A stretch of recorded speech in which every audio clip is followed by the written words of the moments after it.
S ನೋಡಿ, ಈಗ ಕುಮಾರಸ್ವಾಮಿ ಅವರು ಒಂದು ಕಡೆ ಭಗವದ್ಗೀತೆಯನ್ನು ಶಾಲಾ ಪಠ್ಯಪುಸ್ತಕದಲ್ಲಿ ಸೇರಿಸಬೇಕು ಅನ್ನೋ ನಿಟ್ಟಿನಲ್ಲಿ ಹೇಳಿಕೆಯನ್ನು ಕೊಟ್ಟಿದ್ರು. ಸೊ HDK ಮನುವಾದಿ ಆಗಿದ್ದಾರೆ ಎಂಬ CM ಹೇಳಿಕೆ ವಿಚಾರ, ಸಿದ್ದರಾಮಯ್ಯ ಹೇಳಿಕೆಗೆ ಕುಮಾರಸ್ವಾಮಿ ತಿರುಗೇಟನ್ನು ಕೊಟ್ಟಿದ್ದಾರೆ. ಈ ಸಂದರ್ಭದಲ್ಲಿ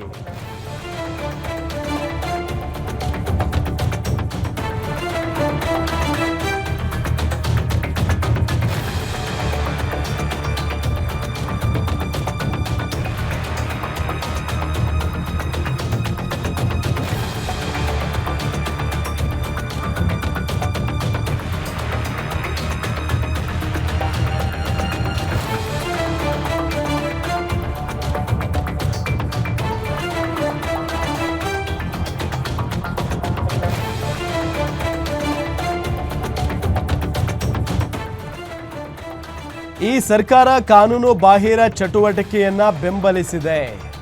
ಮಂಡ್ಯದಲ್ಲಿ ಕೇಂದ್ರ ಸಚಿವ HD ಕುಮಾರಸ್ವಾಮಿ ವಾಗ್ದಾಳಿಯನ್ನ ನಡೆಸಿದ್ದಾರೆ.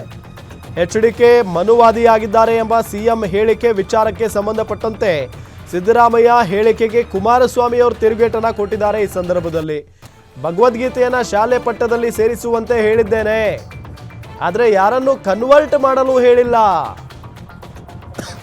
ಸಿದ್ದರಾಮಯ್ಯನ ಚಿಂತನೆ ಸಮಾಜದಲ್ಲಿ ಘರ್ಷಣೆ ಮಾಡುವುದಷ್ಟೇ.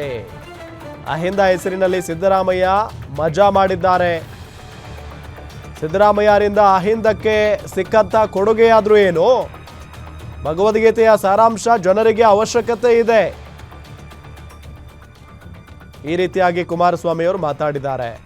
ಬೇರೆ ಸಮಾಜದಲ್ಲಿ ಸ್ವಾಮೀಜಿಗಳು ಇಲ್ಲೇ ಇರತಕ್ಕಂಥ ಸಮಾಜಗಳಲ್ಲಿ ಪರಮಪೂಜ್ಯ ಸ್ವಾಮೀಜಿಯವರೇ ಅವರಿಗೆ ಟ್ರೈನಿಂಗ್ ಕೊಡಿಸಿ ಹಲವಾರು ಸಮಾಜಗಳ ಮಠಾಧೀಶರನ್ನ ಸೃಷ್ಟಿ ಮಾಡಿದರೆ ಅದು ಬಾಲಗಂಗಾಧರನಾಥ ಸ್ವಾಮೀಜಿಗಳು ಅಂತಕ್ಕಂಥ ನಾವು ಯಾರೂ ಮರೀಲಿಕ್ಕೆ ಆಗೋದಿಲ್ಲ. ಅದರಿಂದ ಯಾರೂ ನೀವು ಅನ್ಯತಾ ಭಾವಿಸಬೇಡಿ. ನಮ್ಮ ನಿಷ್ಠೆ ಏನು ಅನ್ನೋದು ನಮ್ಮ ಹೃದಯದಲ್ಲಿದೆ.